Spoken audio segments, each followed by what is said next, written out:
Welcome back, YouTubers, to another straight edge Q&A with us, the British Fist.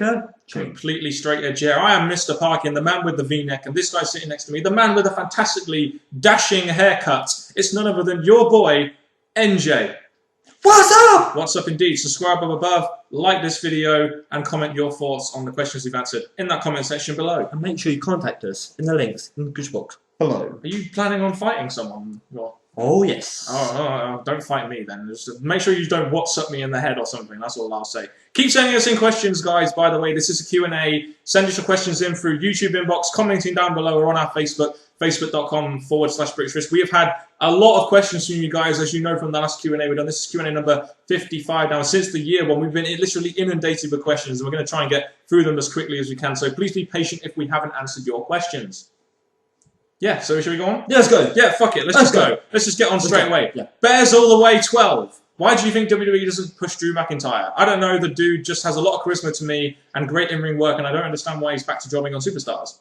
I mean, he's 26, 27. He's like 6'6". He seems to have the perfect main event look for a guy like Vince McMahon, like an Orton does. I think it's probably because of his personal problems backstage.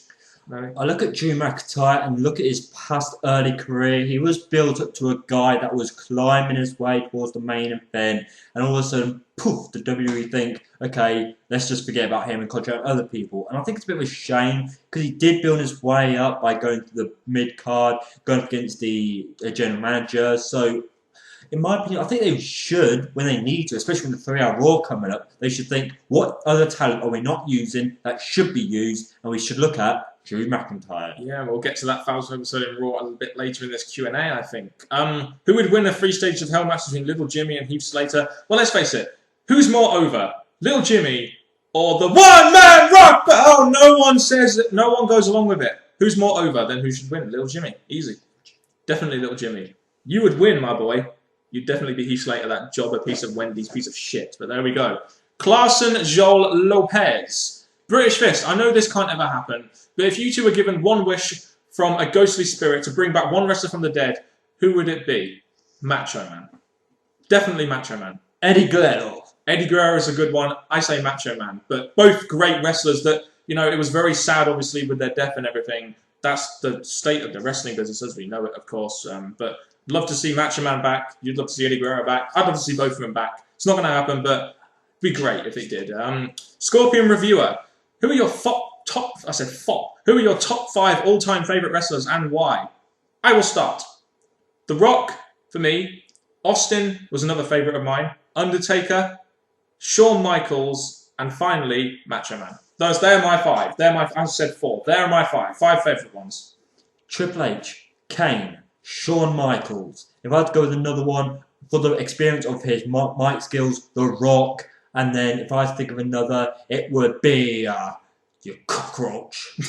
Who's that? Razor Ramon! Oh, Razor Ramon. Oh, I wish I had him on my list. But, you know, 10, two great lists there. I mean, there's so many great wrestlers. You could even include Ric Flair on there as well. But there are so many there. You give us your top 5 in the comment section, if you will. Philly Boy London. I think that's what he said. Unless it's Phil Little Boy London or something. I don't know. It's all in caps. What WWE title wins / reigns throughout the history, but more importantly, recently, have cheapened what the belt represents? For example, you cite Sheamus at TLC. Compare that to HBK fulfilling his dream at WrestleMania 12. Well, there have been a lot. Like Jack Swagger, for example, winning Money in the Bank and having that really fucking stupid title run. There would be giving it to Ziggler for a short period of time. That really didn't do anything for the belt or him. The whole of 2011, where they just kept switching it around to Punk, Cena, Del Rio, Miz. Fucking ridiculous. That really cheapened the belt. Yeah, just normally when they do the switch over like a month, like one champ's been a month reign, blah blah blah, they're giving it back to the same person. So yeah. In the Russo era, back in the Monday Night Wars, they used to switch it around on the free TV show all the time. That cheapened the belt, despite the fact that it got ratings. So that's our answer there. Superfan 931, number 1 of 3 questions. When The Rock wins the WWE title and leaves, do you think this would be a great way to introduce a new WWE Championship belt? It would be a nice, creative way to introduce a new WWE Championship belt, even though I believe we already have one lined up for the 1000th episode of Raw. That would be a nice creative way. Even though I don't like The Rock winning the WWE title, It would be a nice creative way to create a new title, depending whether or not it'd come back or not. That would be an interesting way. The Rock being the reason we get a new belt, and saying I'm scrapping Cena's stupid spinner belt. Here's a brand new one. I like the idea, the Rock inventing and all that stuff, but CM Punk, one of the longest reigning champions in this moment in time, him thinking, right, I've got a better belt. Here we are, starting a whole brand new thing on such a special episode is a nice spot too. What were your thoughts on 3-minute warning? Jamal, aka Umaga, and Rosie. Wait, did I hear myself say 3 minutes? That was a great little concept tag team, wasn't it? For Mr. Bischoff himself. It was a good tag team. 3-minute warning. Boom, boom, boom. The thing about this is that we all know the heel general manager needs some henchmen or some group. He had 3-minute warning, and he used them on everyone. Really good thing. Really built them up. Yes, they went down a bit wrong here patch after 3-minute warning. Hurricane and Manga as well. That was a Manga's good one, so I give him that. But overall, I do miss them. They were a great heel tag team and did great things. I'll never miss William Regal saying, "Is that your manga?" Because now it's got me saying it, because I think as British I must say it that way. But there we go. That is the great influence of Sir William Regal. We bow to you, sir, down in FCW commentary. Why are the Usos still at the Tag Championship? This is in capitals, so this is a very serious question. Because WWE don't have any faith in them as tag team, probably? With the WWE needing to do something with the Tag Team Division, they should maybe give every likely tag team they've got a chance to be the champ for a period of time. But at this moment in time, the WWE just don't seem to feel the Usos are the big standout tag team, which they probably could be. In a division which has mattered so little for a while now, you'd think that the Usos would get some kind of tag title shot, but I just don't think Vince sees these guys as a real forefront of the tag team division. But that's just me. I don't see it. But obviously Vince knows better than us smarks do, which he probably does. But there we go. Also, I still think Cody Rhodes and Kane should be a tag team. He said, I think so too. Don't you think, NJ? Now, hopefully they'll team again at one point. With them being heels, top heels, them doing a tag team together, showing how wrestling is done. Very good tag team, but for a long-term tag team, not because they both have their career paths, but is a good idea. And when it does happen, it just brings the British fist a little bit closer when that kind of stuff happens. Howard the Man asked us another question. If Big Show was transported to 1987 as a heel, which he is now, who would have been a good opponent for him? Well, you could have had Andre face Hogan, and then have Big Show as the second big heel, facing the second top guy at the time, which would have been Macho Man. Just thinking out loud here. Well, Triple H, this is when Big Show was in his younger time, so any wrestler that needed to be built up against a bigger guy at the time. But from the point in time, it would be like Hogan and... It'd be the two top guys, pretty much, wouldn't it? Yeah. You'd have to do that with two big guys. It's the way you draw money. Critch95. Personally, what is your biggest mark-up moment you've ever experienced live? I'll let you go first then, Jay, on this one. Not Triple H winning the belt at WrestleMania 18. Ooh, no, but it is none other than Cena getting asked me by The Rock. I must admit, CM Punk winning the WWE title, I marked out pretty massively for. WrestleMania 20 when Chris Benoit won the belt. In that moment afterwards, that was a massive mark-out moment. Oh, there's so many, but I think this because I didn't watch WrestleMania 20 live, so I say this Money in the Bank mark-out moment is probably the biggest for me. Very true. Kane beating Chavo in 18 seconds. That was a mark? Oh, yeah. Oh, wow. The shortest ever WrestleMania match until WWE got their hands on Sheamus versus Daniel Bryan, and unfortunately AJ, as sexy as you are, you ate the time up a little bit, girl. I'm just saying.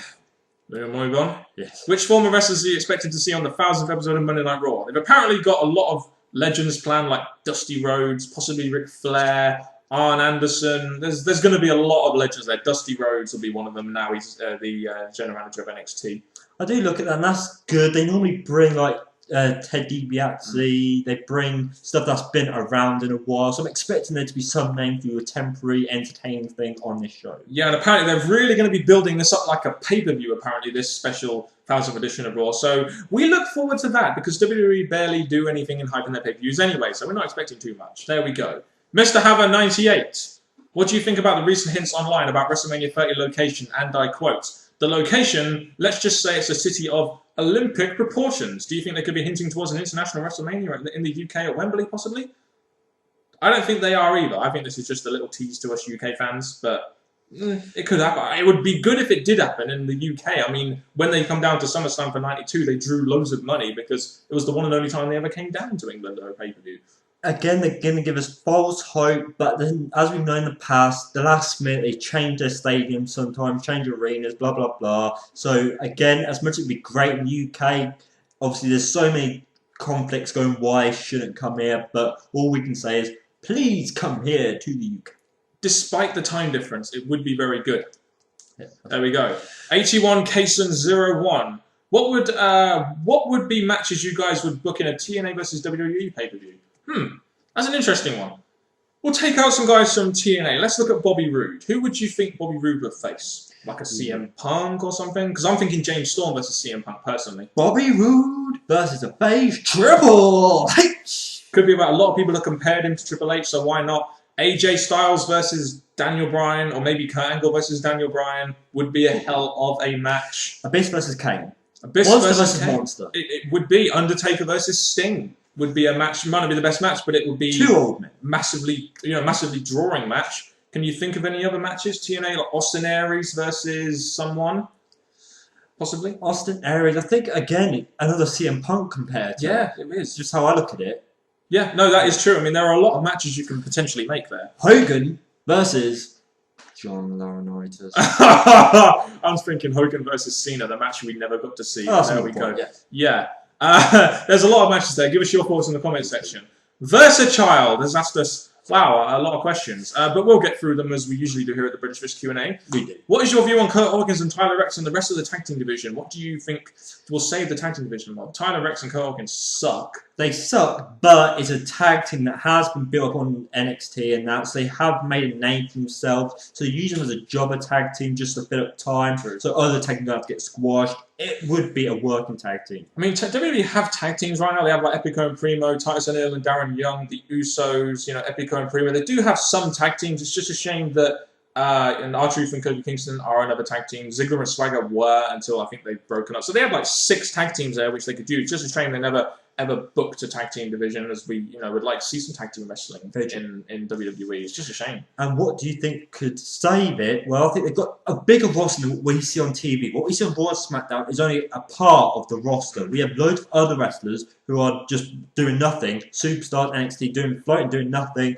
I think they should be combined into Raw and SmackDown. Yes, they're not the biggest wrestlers, but that's just to get no TV time. If they were to be put into a tag team for a temporary basis just to get them on TV and to fix the tag team division, problem solved. Especially with the 3-hour Raw coming up, and you do need to fill it up with something. One thing which I think could save the tag team division, I did this on my channel a while back, do a tournament. Put loads of tag teams together, devote 2 matches on Raw, 2 matches on SmackDown, in a sort of King of the Ring sort of tag team tournament to get tag team wrestling featured on TV, like have Riley and Gabriel, just Kid and Drew McIntyre or something as tag teams. And my last point I'm going to quickly make, it only be a temporary basis because we know the WWE do it over like a year. Bring back X tag team, like bring back DX or bring back New Age Outlaw. Oh, not the best shape, know? but that'll be good. I think just come back for a temporary time, show them how it's done, build them up, and bam.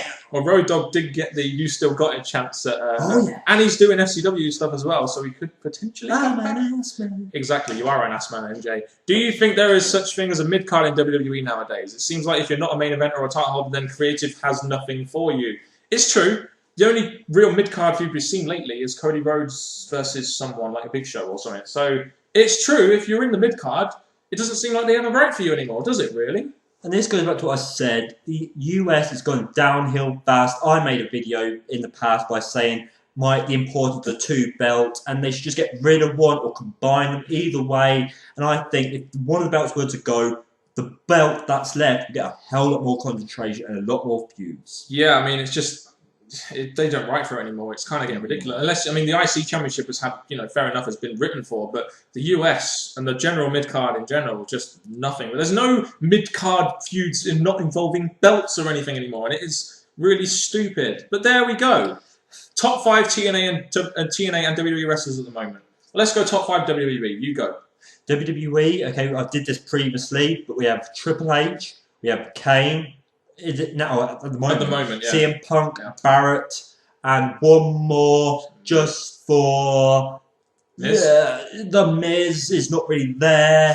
See, I can't really do this with 5. Four. Just have 4. 4. Right, okay, with me.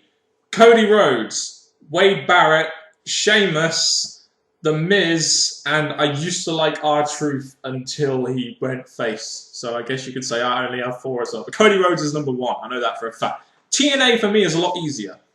TNA, in my opinion, have a lot sort of better stars. Top 5 there, you could have James Storm, Bobby Roode, Austin Aries is another favourite of mine, AJ Styles is another favourite of mine, Kurt Angle is another favourite of mine. There are so many to choose from in TNA because their roster's just so much more built up than WWE's, in my opinion. Take out Angle from me and add the Monster Abyss, even though he's slipping up a bit now.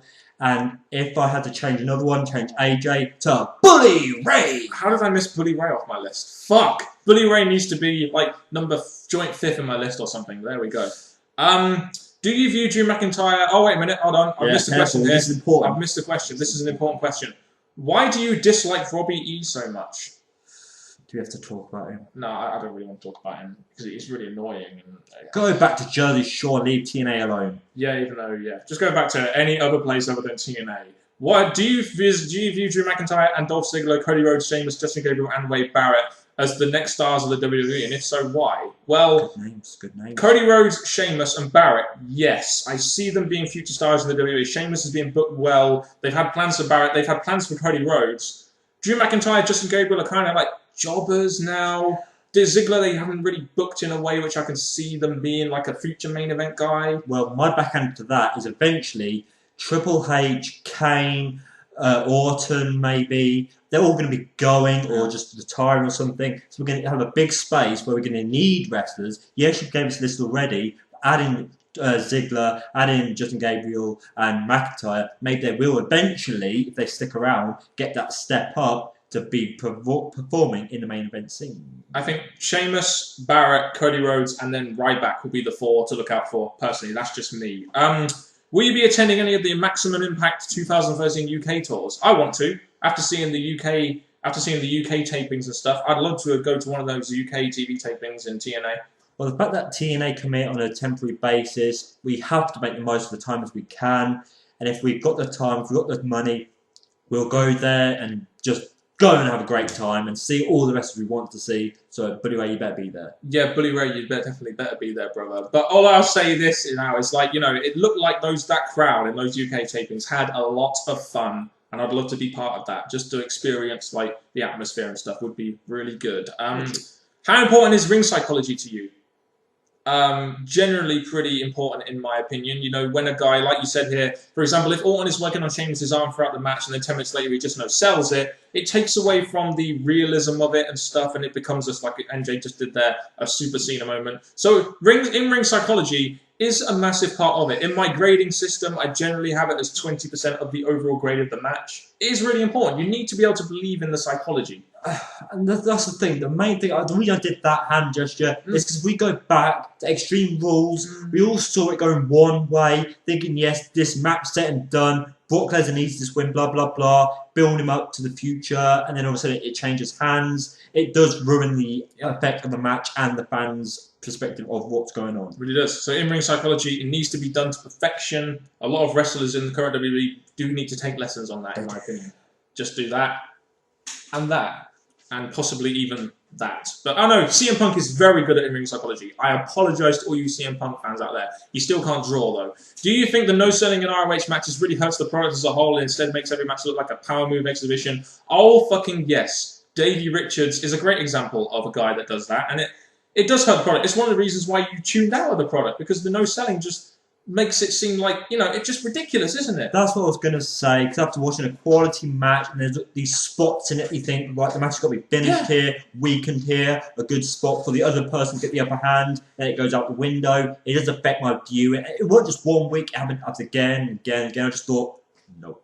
It is a really bad thing about Ring of Honor. People say, it's all about the wrestling matches are great, the in-ring action is great, but at the end of the day, if you can't sell, if you can't use in-ring psychology, if you can't tell a story, it's pointless going out there in the ring and trying, really. But the no-selling really does, especially when they go 40 fucking minutes, it hurts the match incredibly. Like Davey versus Eddie, go look at that at Final Battle and you'll see exactly what we mean. 10th anniversary show, you'll see exactly what we mean by the no selling. It is fucking ridiculous, Ring of Honor. Yeah, anyway, that's been another Q&A from the British Fist. British Fist, of course, Andre. Go! Keep sending in your questions, of course, using that comment section below, the inbox, or facebook.com/British Fist. Give us your opinions on some of the questions you've heard as well, like some of the top 5 lists we've done, some of the questions you've answered. Just give us some of your opinions on it in that comment section below. Now I'm going to hand you over to my right-hand man, or left-hand man. We're on mirrored. I don't really know what the hell we're going at the moment. My up-hand man, NJ, to do this outro. For the viewers watching, all I'm going to say is thank you very much for watching this video. And for Mr. Parkin and me, NJ, thank you very much and goodbye.